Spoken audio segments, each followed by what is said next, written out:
Graça e paz. Muito bom dia, nós estamos abrindo o programa Mergulhados na Presença, aqui em frente ao Parque de Exposições. Estamos agora iniciando a carreata, vamos sair daqui, já oramos neste lugar, estamos fazendo alguns atos de fé neste lugar, abrindo o programa Mergulhados na Presença. Obrigado por sua audiência, e nós estaremos cumprindo a marcha no programa de hoje. Vamos ter uma matéria especial para que você possa ver o que está acontecendo em Vitória da Conquista. Queremos que aconteça em outros municípios também. Por isso, muito bom dia, é um prazer tremendo estarmos juntos através de tudo que Deus está fazendo e vai fazer na sua vida, na sua casa. Esse é o programa Mergulhados na Presença da Igreja Batista Nova Sião, em Vitória da Conquista. Mergulhados na presença de Deus. Um dia Deus olhou para esta nação e por ela se Um número incontável de carros, de uma forma especial. Um dia motos Deus olhou para esta nação e por ela se apaixonou de uma forma e especial. até bicicletas marcaram presença na carreata, que mais uma vez abençoou a cidade como parte da programação do Projeto Redenção. A concentração aconteceu em frente ao Parque de Exposições de Vitória da Conquista, onde os participantes fizeram as primeiras orações. O Projeto Redenção veio realmente para marcar essa cidade, e 11 anos é um projeto que já demonstrou que realmente Deus tem abençoado, Deus tem confirmado, e hoje com essa carreata, a gente corta a cidade marchando, abençoando, profetizando, é só alegria, só vitória para a glória do nome do Senhor.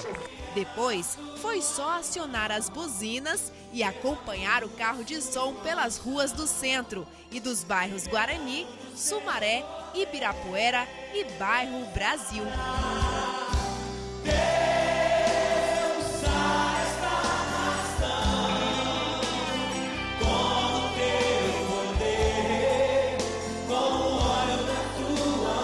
Um dos momentos marcantes aconteceu no viaduto, onde os participantes saíram de seus veículos e impuseram as mãos sobre a cidade.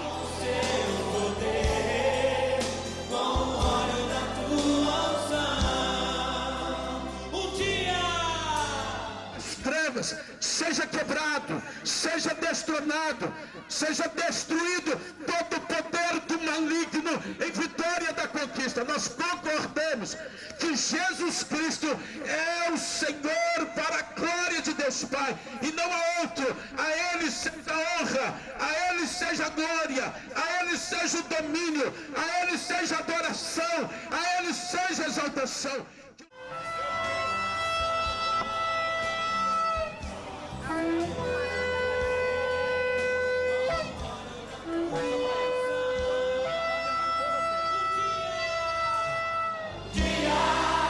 Deus olhou para esta nação e por ela se apaixonou de uma forma especial. Aleluia! Um dia Deus olhou. E já tem outras cidades se inspirando nesse projeto. O pastor Carlos, de Lauro de Freitas, veio participar do Projeto Redenção desse ano e explicou pra gente como nasceu o Projeto Esperança, que tem levado a palavra de Deus aos moradores da sua cidade.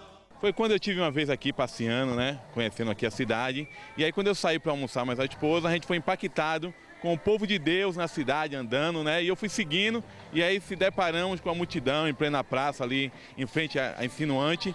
A gente aí ficou ali maravilhado, fomos orar ao Senhor nosso Deus, e eu fui impactado pelo mover de Deus aqui nessa cidade maravilhosa. Aí que nós fomos para a cidade de Lauro de Freitas, e lá eu deitado, andando, aí comecei a refletir, ver aquele impacto muito forte no meu coração, e Deus me deu a inspiração para criar o Projeto Esperança na cidade de Lauro de Freitas. Com muita alegria, cada participante pôde perceber o quão importante é a atuação da Igreja de Cristo fora das quatro paredes. Ir para as ruas, proclamar o Evangelho e orar pela cidade é um dever de cada cristão. E diante de tanta violência, de tantas questões que a gente tem visto na cidade, precisamos cada vez mais consagrar a cidade ao nosso Senhor Jesus Cristo, e Ele tem o comando e o controle dessa cidade. Nós agora só estamos colhendo os frutos daquilo que nós lançamos desde o início. É uma semente. E agora a gente está vendo coisas maravilhosas que Deus está fazendo e que fará em Vitória da Conquista. Vitória da Conquista já é outra. Nós proclamamos isso e o Projeto Redenção é uma bênção para todos nós e para a família conquistense. Na próxima semana você acompanha como foi a programação nas praças e o grande desfile de 7 de setembro. Não perca!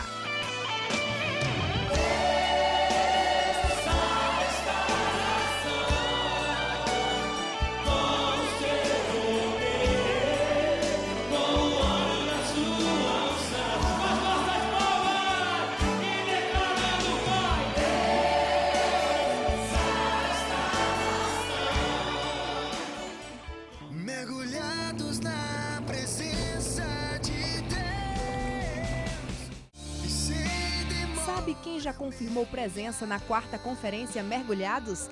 Apóstolos Edilson Silva, Edno Melo, Luiz Hermínio e o pastor Antônio Cirilo.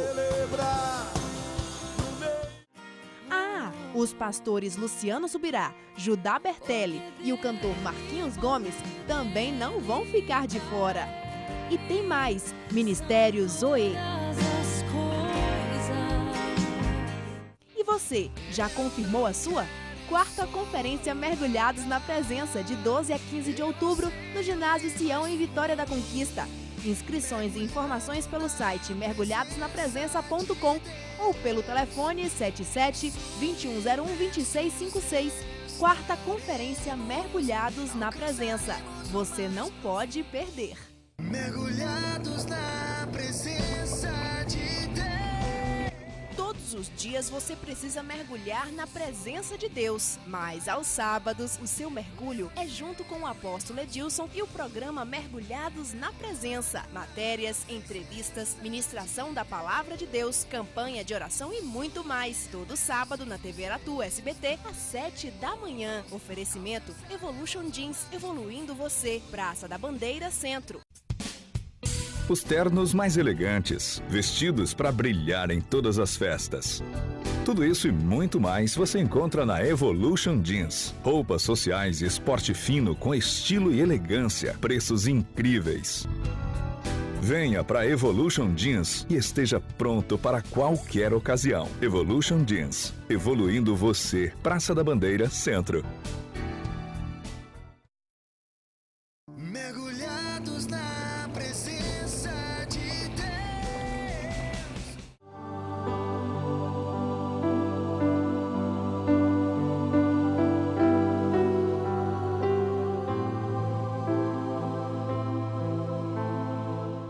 Graça e paz, queridos. Nós estamos numa noite de ceia e nós vamos nos preparar para nós participarmos da mesa do Senhor. É algo que se faz preparando-se primeiro. A gente não participa da mesa do Senhor de qualquer maneira. E eu fico muito feliz de ver você aqui nessa noite, todos vocês. Fico muito feliz de você ter vindo à casa de Deus, ter vindo para a ceia. Nós estávamos dizendo hoje pela manhã, fazendo um paralelo de um amor verdadeiro. Um amor verdadeiro, ele se expressa em atitudes. Amarás o Senhor teu Deus de todo o teu coração, de toda a tua alma, com todo o teu entendimento, com toda a tua força. E esse amor, nessa dimensão, é um amor que se manifesta em atitudes. Todo amor verdadeiro se manifesta em atitudes. O amor verdadeiro, ele é muito mais do que um sentimento intenso, profundo, amplo. Todo amor verdadeiro é traduzido em atitudes, e muitas dessas atitudes são atitudes de sacrifício na direção do amado. Então, nessa manhã nós falamos, dentro desse tema, nós falamos dos filhos que têm os seus pais, tem a sua mãe, tem o seu pai, e vão existir aqueles cujo amor é traduzido somente em palavras, o amor aos seus pais, traduzido ou manifesto em palavras: pai, eu te amo, mãe, eu te amo. Alguns talvez nem chegam a isso, né? Nem se expressam, nem traduzem, nem manifestam, nem em palavras. Mas vão existir outros que esse amor, ele vai além das palavras, ele vai além de um discurso. Então, por exemplo, tem aquele filho que todos os dias ele vai dar uma passada na casa dos seus pais, todos os dias. E ele vai pagar um preço alto por esta presença, um preço alto para manter esse ritmo. E ele procura de muitas maneiras agradar o seu pai, agradar a sua mãe. E sempre, enquanto eles vivem, ele faz tudo pelos seus pais. Isso é um amor manifesto em atitudes de sacrifício. Todo amor verdadeiro, ele sai do seu coração, traduzido em atitudes.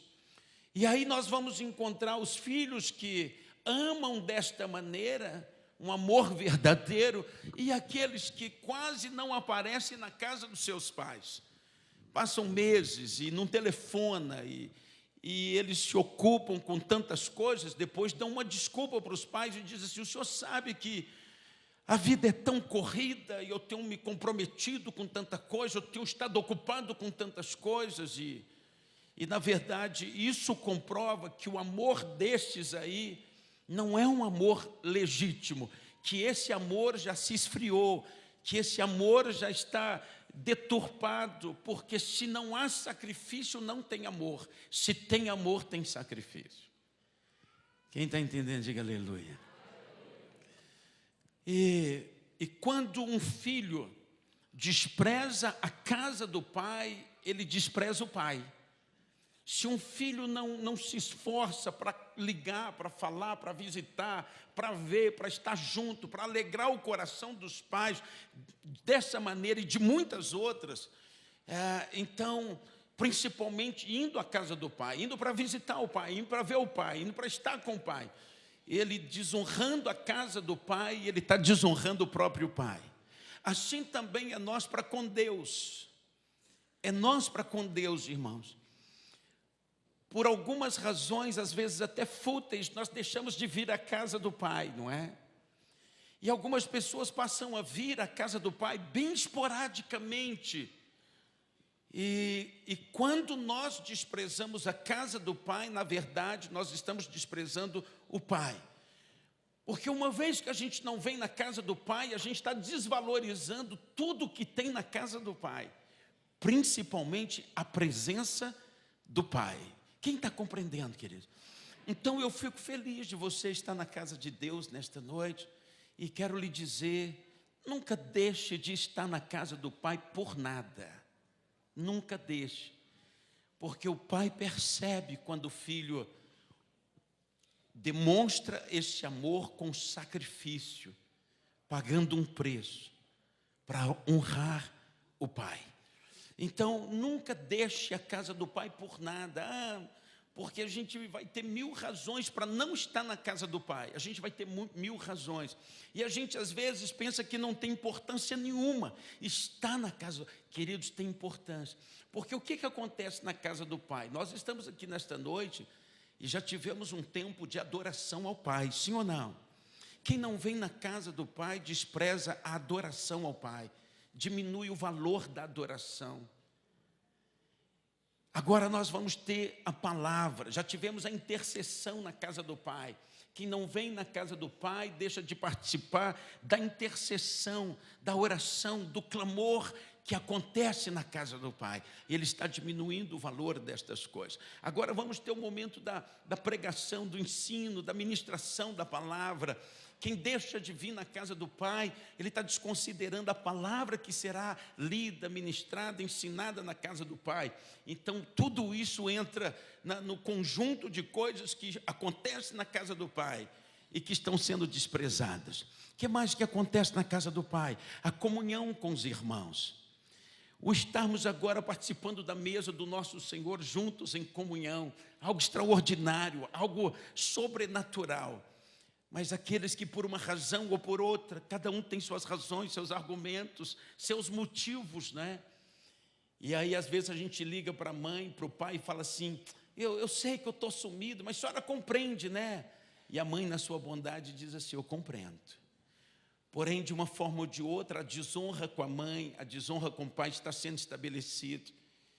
E não é bom desonrarmos pai e mãe, não é bom.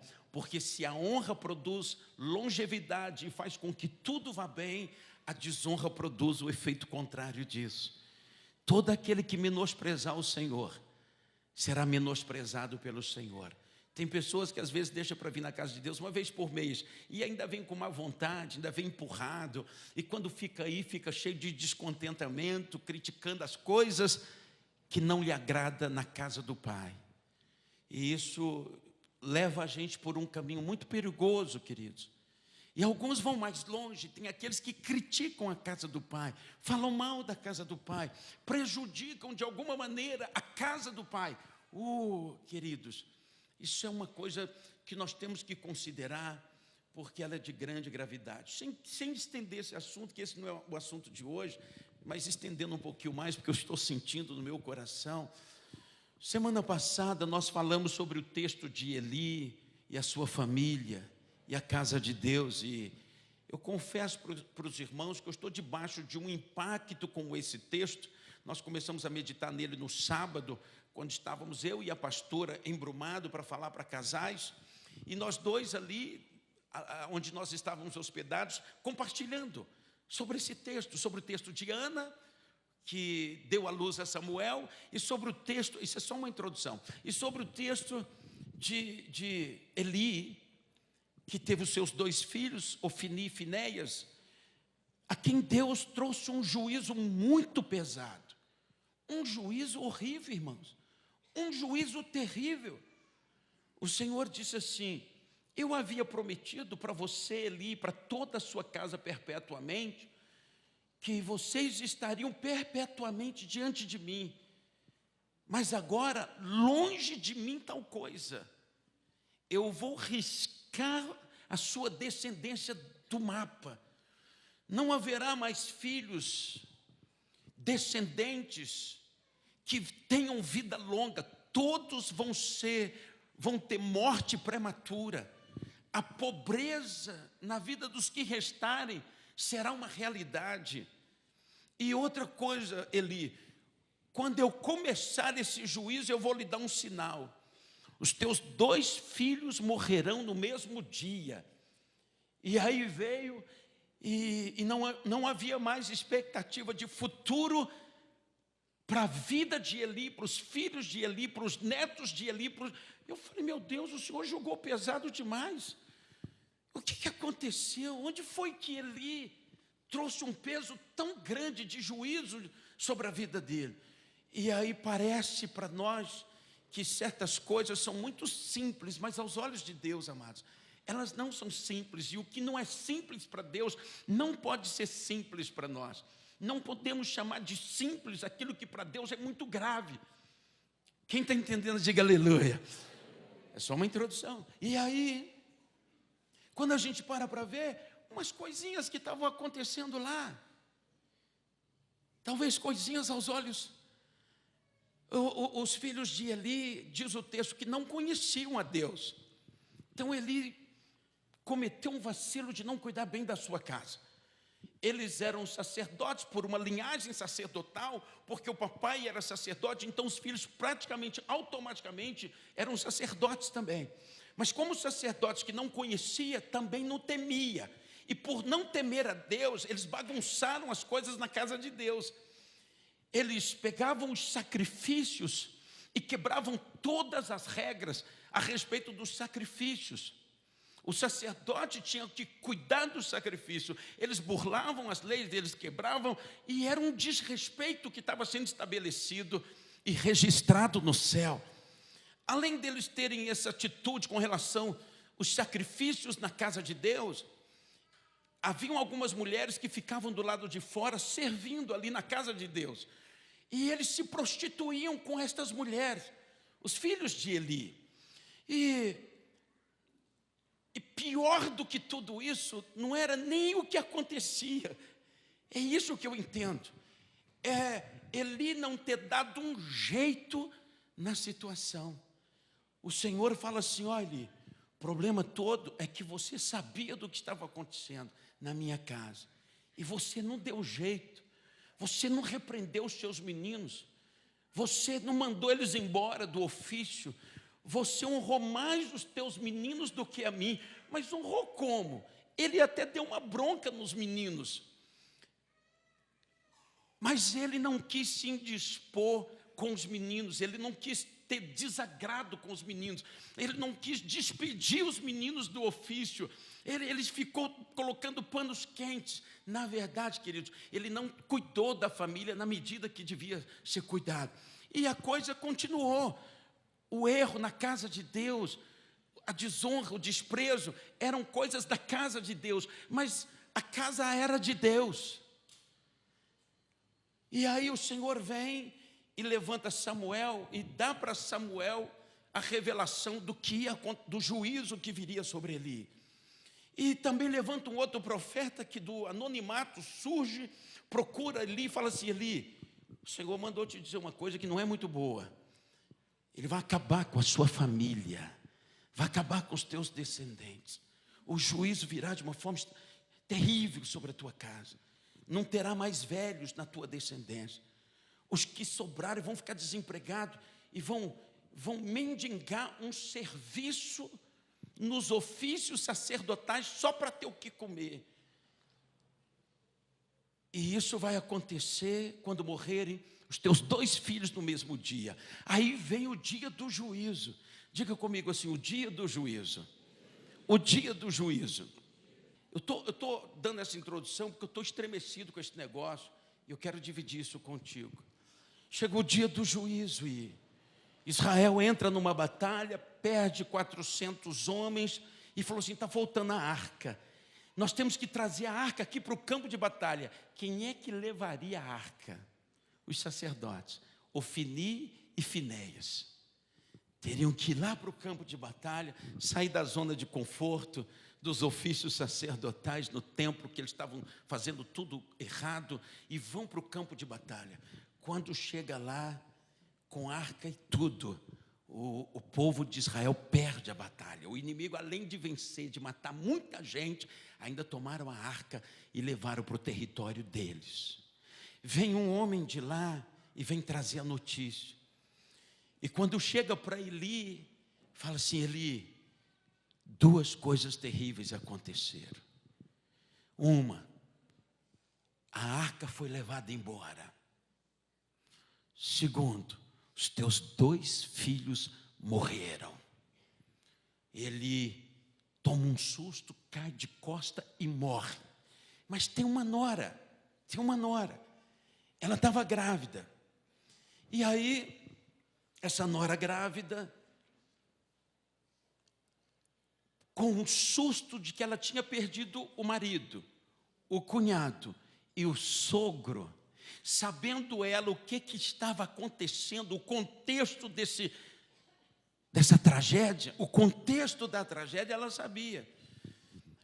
Então, quando ela recebe a notícia, a criança sai, ela dá luz à criança, e ela fica inconsolável, e ela usa uma expressão e diz assim: Icabote, foi-se a glória, foi-se a presença, foi-se a cobertura, foi-se a vitória, foi-se a proteção, o livramento, perdemos tudo. E foi também embora o nosso futuro. Como assim, apóstolo? Ela sabia do contexto. Deus havia liberado um decreto de juízo sobre o futuro, os descendentes de Eli. E aí, quando as mulheres percebem o abatimento dela, elas tentam animar a nora de Eli com a notícia de que agora tinha vindo ao mundo uma linda criança. Mas isso não mexe com ela, porque não tinha futuro para aquela criança. Não tinha esperança para aquela criança. Deus havia dito, não haveria futuro para os descendentes de Eli. O futuro estava todo comprometido com pobreza, com miséria e morte prematura. Não teve criança sendo colocada no colo, nos braços daquela mulher que conseguisse reanimá-la. Ela só ficou dizendo: Icabode, a glória se foi. Icabode, a glória se foi. Queridos, o zelo de Deus pela sua casa é grande demais. O zelo de Deus pela sua casa. Talvez você fale assim, mas isso é de responsabilidade do sacerdote.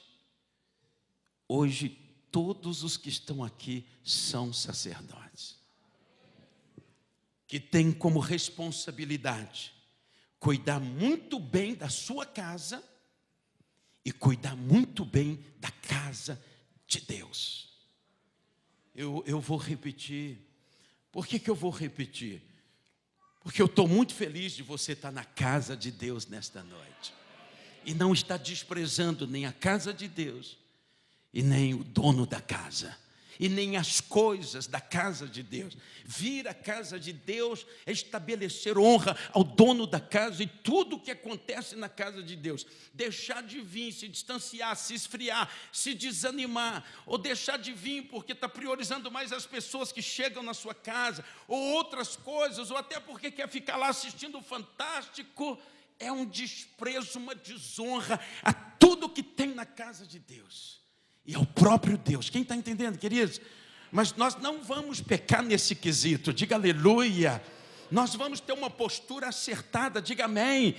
Por quê? Porque nosso negócio é com Deus. Não, vou dizer de novo. Nosso negócio é com Deus. Nosso negócio é com Deus, queridos. E zelar pelas coisas de Deus é honrar a Deus. Valorizar, cuidar, sacrificar na direção de honrar o Senhor. E tudo tem registro no céu. O sacerdote tem duas funções principais. Eu vou dizer que você não vai esquecer isso nunca mais. Cuidar bem da sua casa. Cuide bem da sua casa. Amados, olhe para cá. Eu estou sentindo um temor muito grande no meu coração. Se tem algo de grande valor nesta terra, eu vou lhe dizer o que é: a sua família e a casa de Deus. Não negligencie. Não negligencie. Deus não terá por inocente o culpado. Tem gente tratando a sua família como se trata um objeto sem valor nenhum. Com ira, com ódio, com raiva, com precipitação, com no seu... Isso vai acabar mal, queridos. Não faz isso com a tua família. A família é um modelo, uma configuração do céu na terra. E é o que Deus te deu de melhor.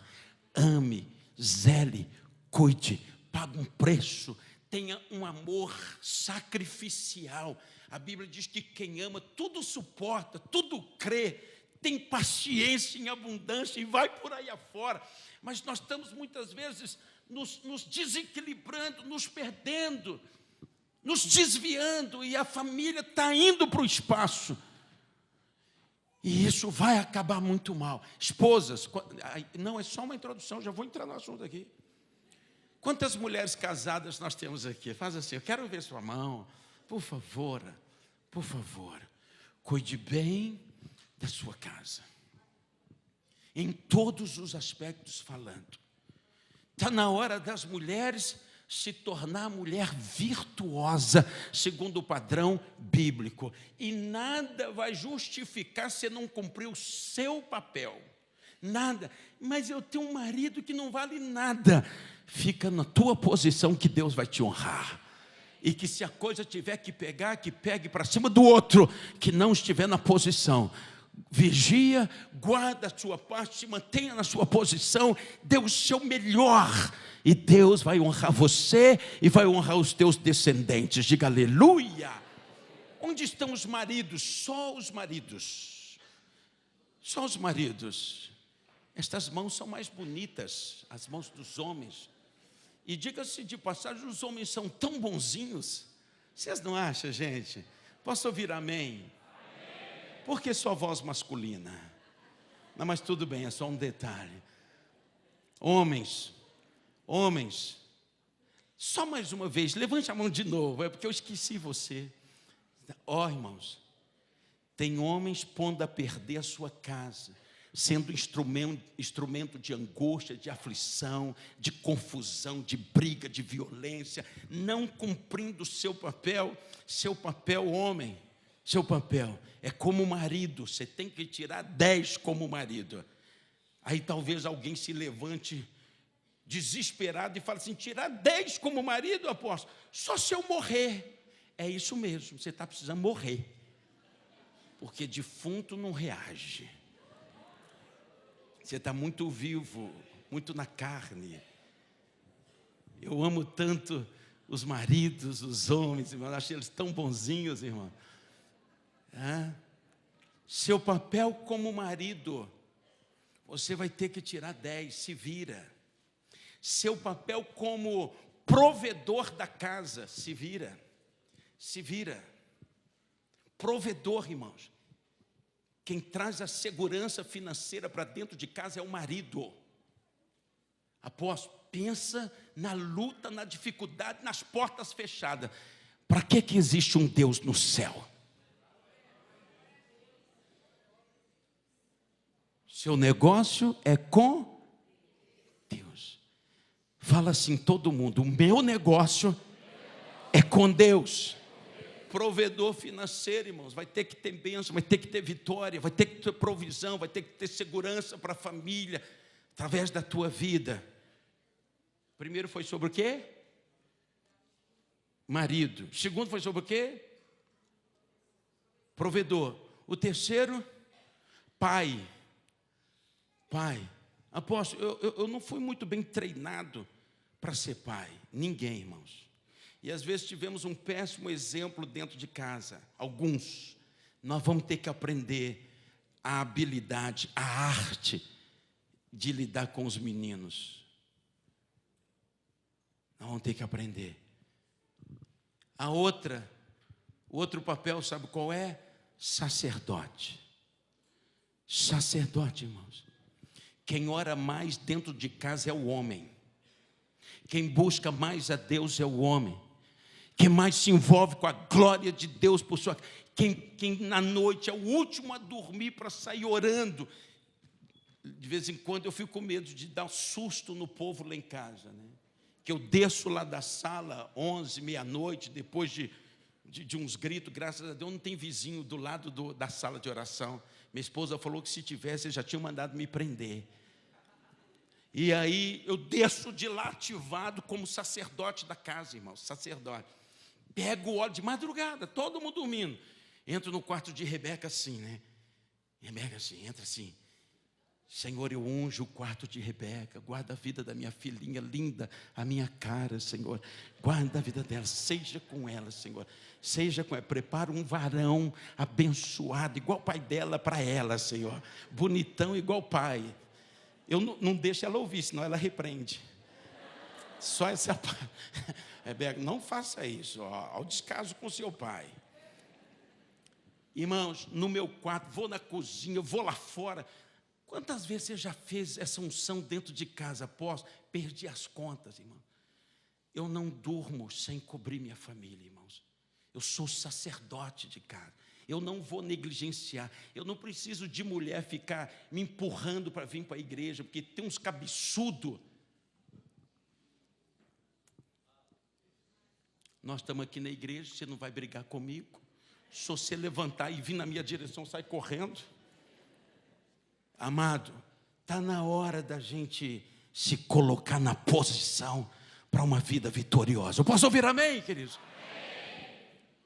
Sacerdote é para cuidar bem da família e cuidar bem das coisas de Deus. Está na hora de você agora saber, sabe o que, irmãos?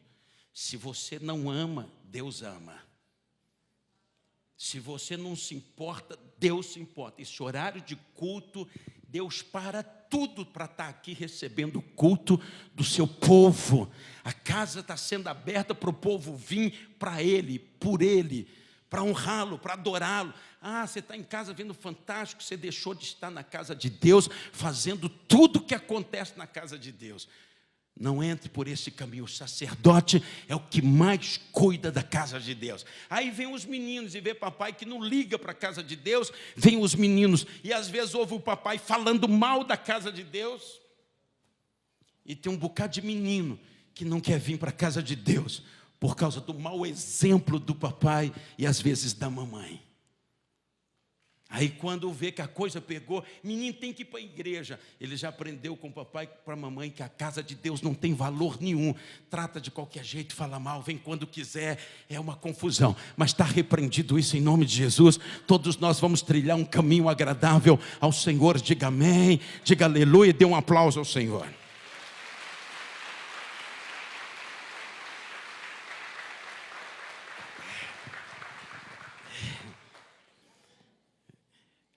Vamos ficar em pé, 2 Samuel, capítulo 22, versículo 32. Louvado seja Deus, Deus é bom, a sua misericórdia dura para sempre. Você sabe que a Bíblia diz que o Senhor nos corrige porque Ele nos ama e quer evitar da gente se perder totalmente. Mas ninguém aqui vai se perder, irmãos. Ninguém vai se perder. Diga para duas pessoas, nós não vamos nos perder. Duas pessoas, nós não vamos nos perder.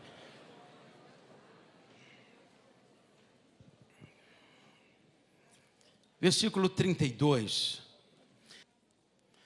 Pois quem é Deus senão o Senhor? E quem é rochedo senão nosso Deus? Deus é a minha fortaleza e a minha força. E Ele perfeitamente, o quê? Desembaraça o meu caminho. Quem é que desembaraça o seu caminho? Amém. Fique claro isso para todos nós, não é?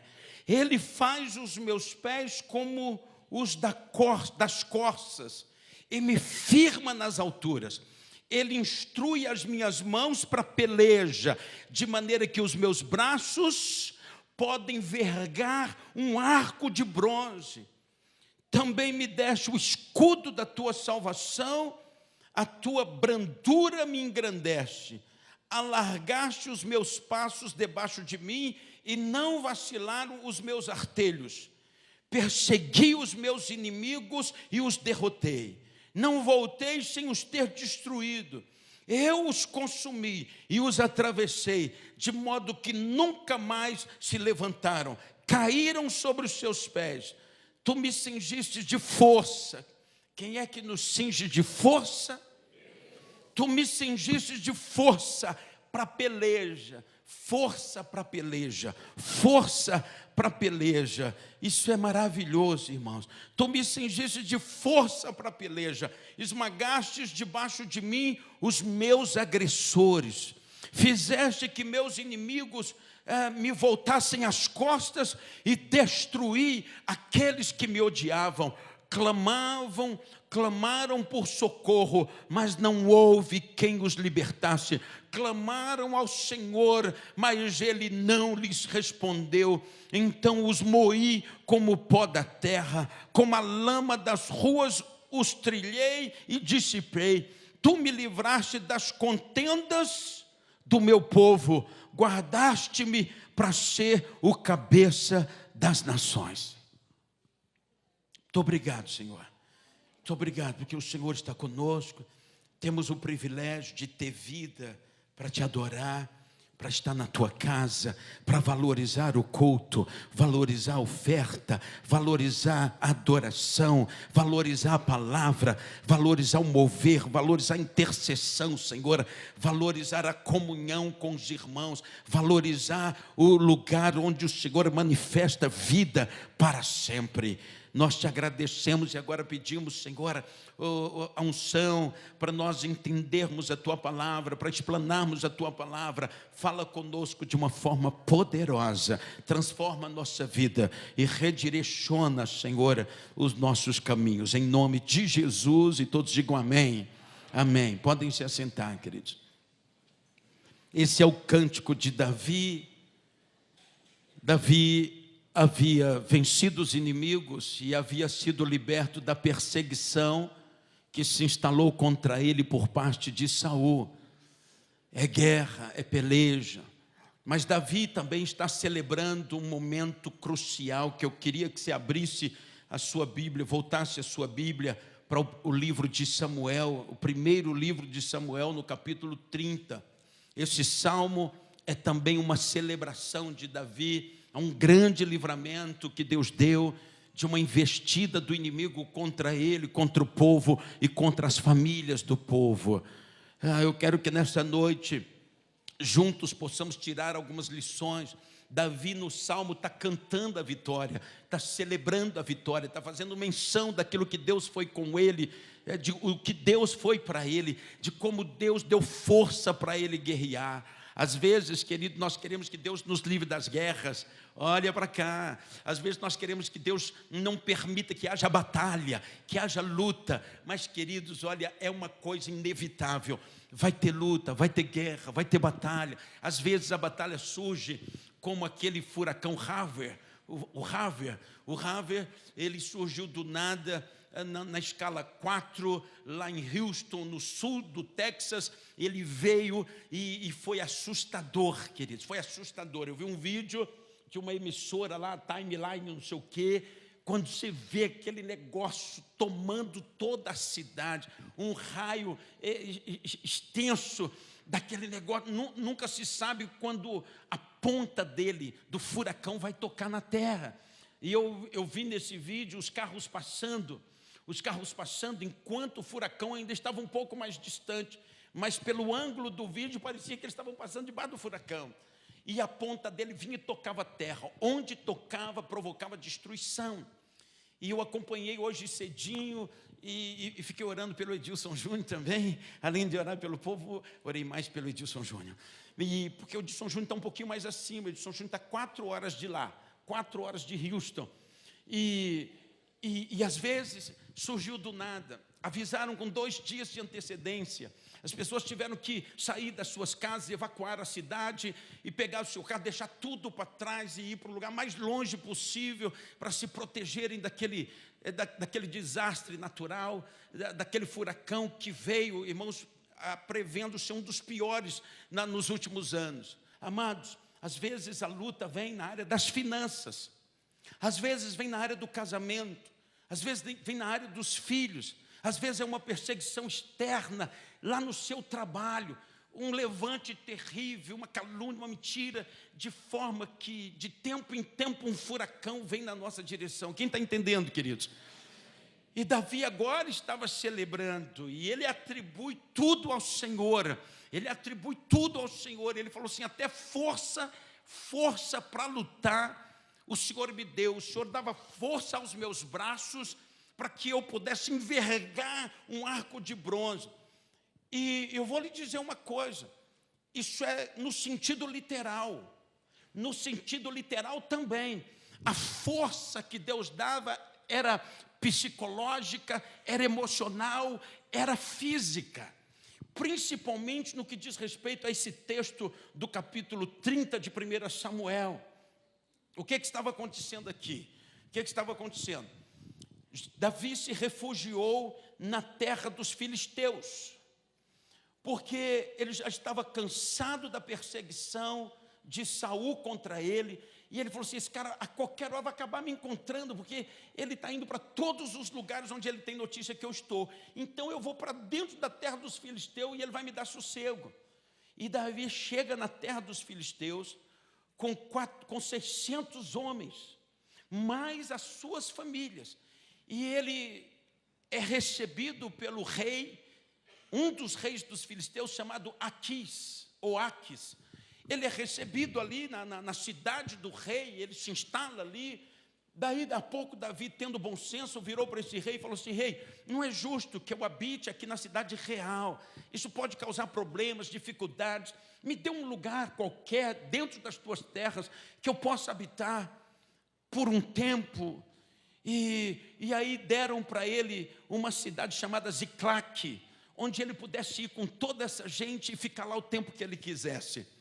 Só que Davi jurou fidelidade a esse rei por ter abrigado a ele. E aí então surge uma grande batalha contra o povo de Saul, contra o povo hebreu.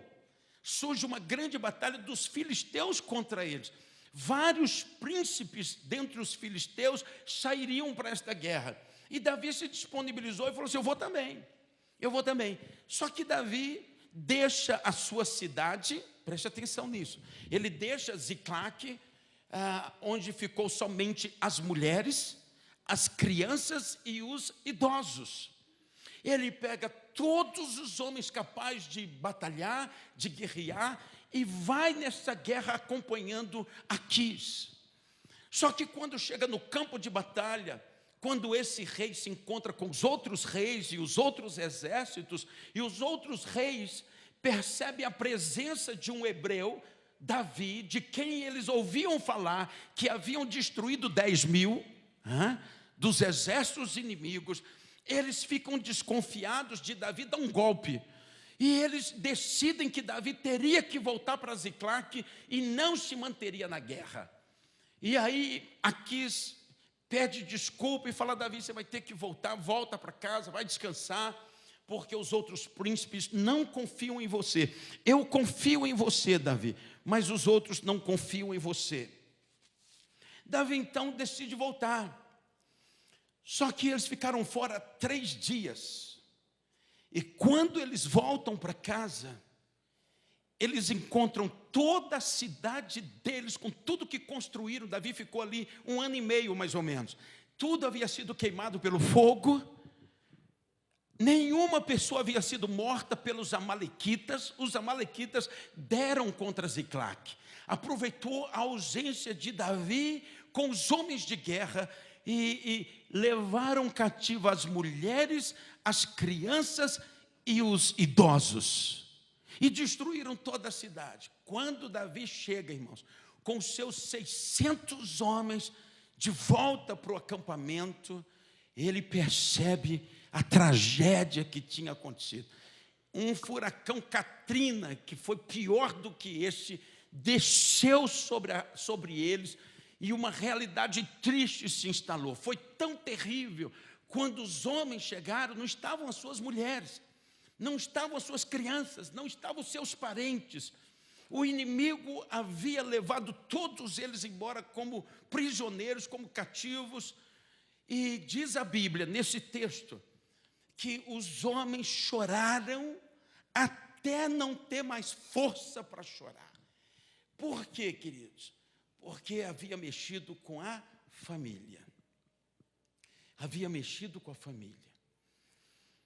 E eles entraram num desespero, porque eram homens de guerra, homens experimentados na guerra, vendo mortes, vendo sangue. Mas quando mexeu com a família deles, aqueles homens experientes, maduros, guerreiros, irmãos, ficaram como crianças, todo mundo chorando. A Bíblia diz que eles choraram até não ter mais força nenhuma. Então Davi e o povo que se achava com ele alçaram a sua voz e choraram, até que não houve neles mais força para chorar. Agora imagina o quadro, irmão: 600 homens assentados, gritando de dor, de sofrimento. Por quê, queridos? Porque uma coisa são certos tipos de problema que provoca aflição, angústia, dificuldade, desafio, medo, provoca. Mas quando mexe na família, queridos, isso mexe no ponto central da vida de uma pessoa.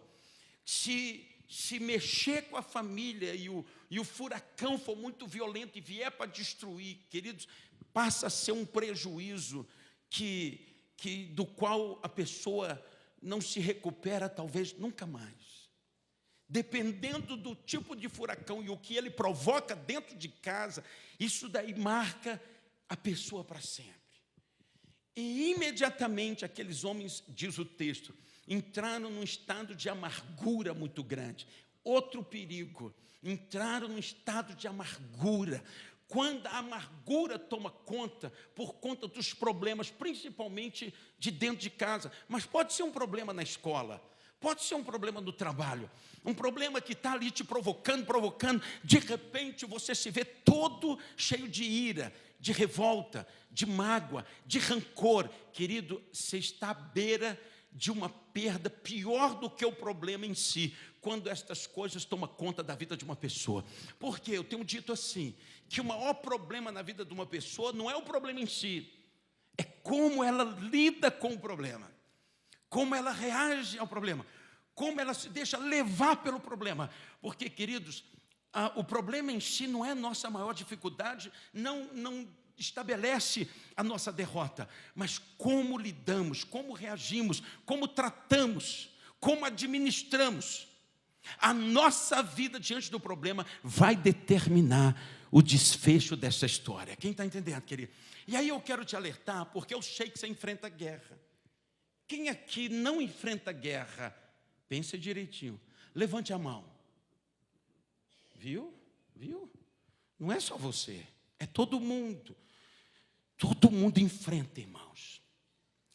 E certas guerras, elas são provocativas. Elas te transtornam, elas te desequilibram. E é aí que mora o perigo. Sabe por quê? Porque furacão vem, furacão vai. O povo de Houston sofreu, irmãos. Inundou toda a cidade com Katrina. Pensa numa cidade toda destruída, cuja água chegava no teto. Toda a cidade ficou submersa. Estraga móveis, estraga carro, estraga tudo, estraga parede. E sem falar a chuva muito forte, sem falar o vento de 200 quilômetros por hora, arrebenta tudo. Quando o povo voltou para a cidade, estava tudo destruído. O que Jerusalém passou por muitas vezes. Muitas vezes Jerusalém foi totalmente destruída pelo inimigo. Só que aí, queridos, se nós não cuidarmos de nós em meio ao furacão, nossa maior derrota vai estar dentro de nós. Na amargura, na ferida, no trauma, na revolta, na indignação, no rancor, na mágoa. Esse é o maior problema. Quem está entendendo, querido? Se preservar, se guardar, se curar, se fortalecer, se renovar, é o primeiro passo para vencer os furacões da vida. Vamos dar um aplauso ao Senhor por isso.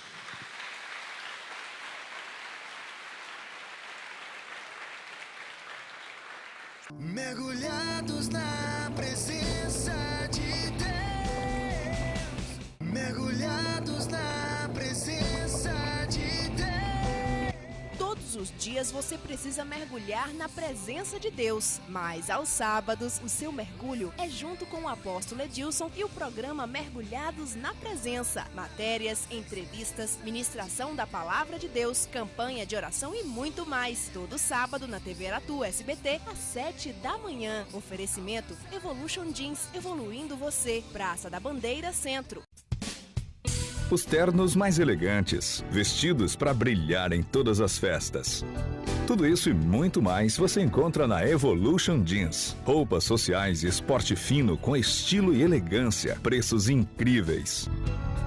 Venha para Evolution Jeans e esteja pronto para qualquer ocasião. Evolution Jeans, evoluindo você. Praça da Bandeira, Centro.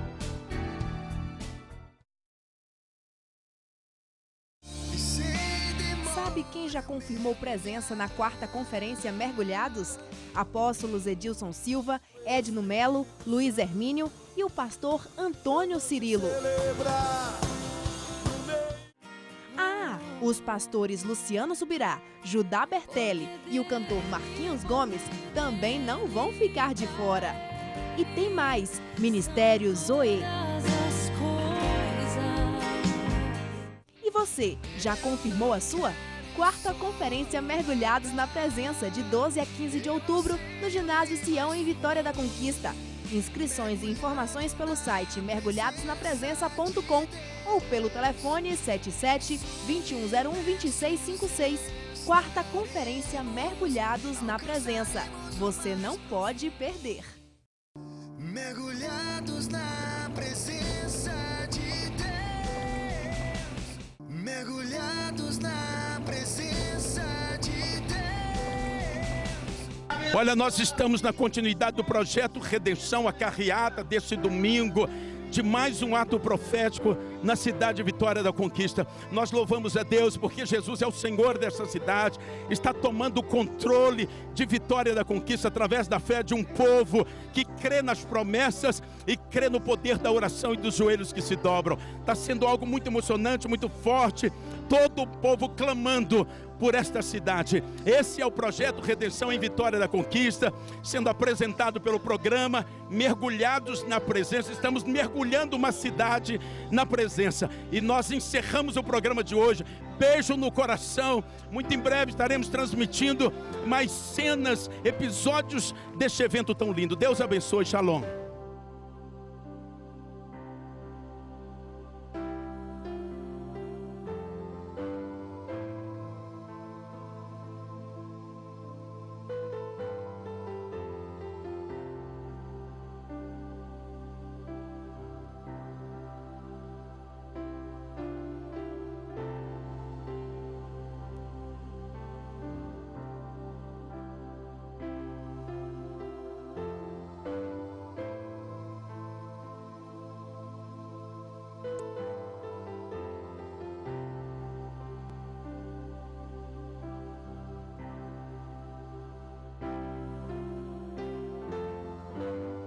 Olá, amados, a paz do Senhor. Eu sou o pastor Roberto Cerqueira, aqui é minha esposa, a pastora Joseleide Cerqueira. Nós somos pastores do Ministério Internacional Getsemane, localizado em Ilhéus, na Bahia. Queremos convidar os amados a estar conosco às quartas e aos domingos, às 19 horas, participando de um culto lá, mergulhados na presença. Estamos mergulhados na presença há cerca de 10 anos com o apóstolo Edilson e tem sido para nós um motivo de muita unção, de crescimento na presença do Senhor. Passando por Ilhéus, façamos uma visitinha no Ministério Internacional Getsemane. Deus abençoe. Eu sou a pastora Selma, pastor Armando, somos de Itapetinga e estamos aqui para convidar você a entrar debaixo destas águas, as águas do Senhor, que vem para transformar a sua vida, transformar a vida da sua família. Estamos felizes em estar na cobertura do apóstolo, já andamos com ele há 12 anos, é uma referência para nós, esse ministério, que tem também transformado a nossa vida e a vida dos nossos discípulos aí em Itapetinga. Eu quero desafiar você a mergulhar nessa presença junto conosco, porque eu acredito que o melhor de Deus está por vir na sua vida. Então, meus amados, em nome de Jesus, desde já eu quero fazer um convite a todos vocês. Jesus realmente está voltando e nós temos que nos preparar para ter um encontro com Ele.